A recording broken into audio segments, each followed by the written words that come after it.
Real thrills, एक ऐसा podcast जो आपको रातों की नींद उड़ाने वाला है। मैं हूं आपका होस्ट विश्वजीत, और आज हम आपको ले चलेंगे एक ऐसे रहस्य की दुनिया में जो न सिर्फ डरावना है बल्कि हकीकत से भी ज्यादा सच्चा लगता है। हमारे साथ जुड़ी हैं फेमस पैरानॉर्मल रिसर्चर और साइकोलॉजिस्ट डॉ सोनिया। नमस्कार डॉ सोनिया, स्वागत है आपका। धन्यवाद विश्वजीत।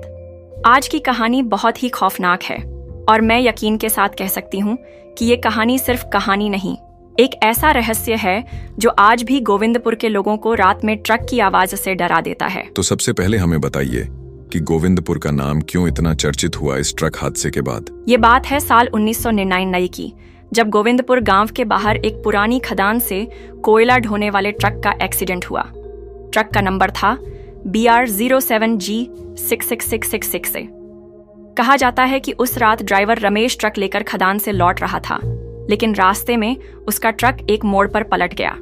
लेकिन जब पुलिस मौके पर पहुंची तो न रमेश की लाश मिली, न खून, न किसी और का कोई नामो निशान। तो मतलब ट्रक पलटा हुआ था लेकिन ड्राइवर गायब। डॉ सोनिया, ये बताइए, क्या इस घटना के बाद और भी कोई हादसे हुए? बहुत सारे। कुछ लोगों ने ट्रक को रात के 2 बजे अपने घर के सामने गुजरते हुए देखा, लेकिन उसमें कोई नहीं था। यहाँ तक कि एक बार गांव के एक नौजवान शिवा ने उस ट्रक का पीछा भी किया। उसके साथ क्या हुआ? वो अगले दिन गांव के मंदिर के पीछे बेहोश मिला।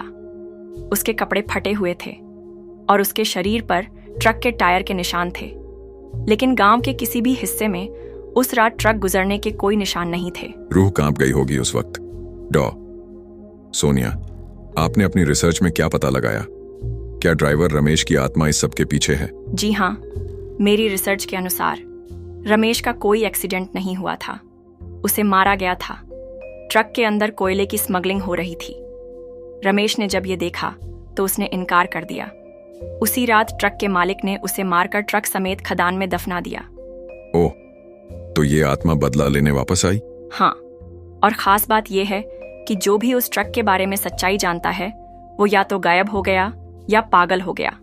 आपने खुद उस ट्रक को देखा है? हाँ, एक बार जब मैं गोविंदपुर गई थी रिसर्च के लिए, रात के करीब 115 बजे मैंने वो ट्रक खुद देखा। वो बिना किसी ड्राइवर के सड़कों पर घूम रहा था।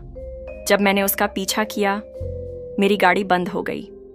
फिर ऐसा लगा जैसे कोई मेरी गर्दन पर सांस ले रहा हो, लेकिन पीछे कोई नहीं था। उस वक्त क्या महसूस हुआ? सच कहूं तो आज भी जब उस पल को याद करती हूँ, मेरी रीढ़ की हड्डी में सिहरन दौड़ जाती है। गांव वालों ने इसके बारे में क्या कहा?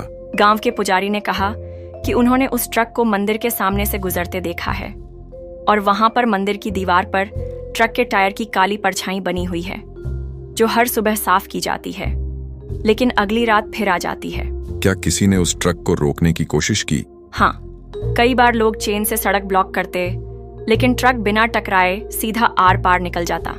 क्या कोई साइंटिफिक टीम वहां गई थी? जी, 2 बार दिल्ली और कोलकाता की पैरानॉर्मल टीम वहां गई। कैमरे लगाए गए, EMF डिटेक्टर्स, स्पिरिट बॉक्स, लेकिन जैसे ही ट्रक पास आया सारे कैमरे ब्लैक आउट हो गए और एक टेक्नीशियन 2 दिन तक बेहोश रहा।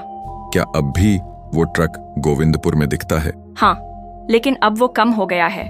शायद रमेश की आत्मा को कुछ शांति मिल गई हो, लेकिन गांव के लोग आज भी रात के 1 से 3 बजे तक घर से बाहर नहीं निकलते।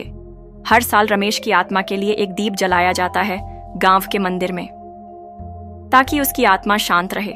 दोस्तों, ये थी गोविंदपुर के रहस्यमय ट्रक ड्राइवर की कहानी, एक ऐसा सच जो कहानी से भी ज्यादा डरावना है। डॉ सोनिया, आपका बहुत बहुत धन्यवाद जो आपने आज हमें इस खौफनाक रहस्य से रूबरू कराया। मुझे खुशी है कि मैं इस रहस्य को आप सबके सामने ला पाई। अगर कभी आप गोविंदपुर जाएं, तो रात में ट्रक की आवाज सुनकर बाहर मत निकलिएगा। और अगर निकले तो अगला एपिसोड आपके नाम हो सकता है।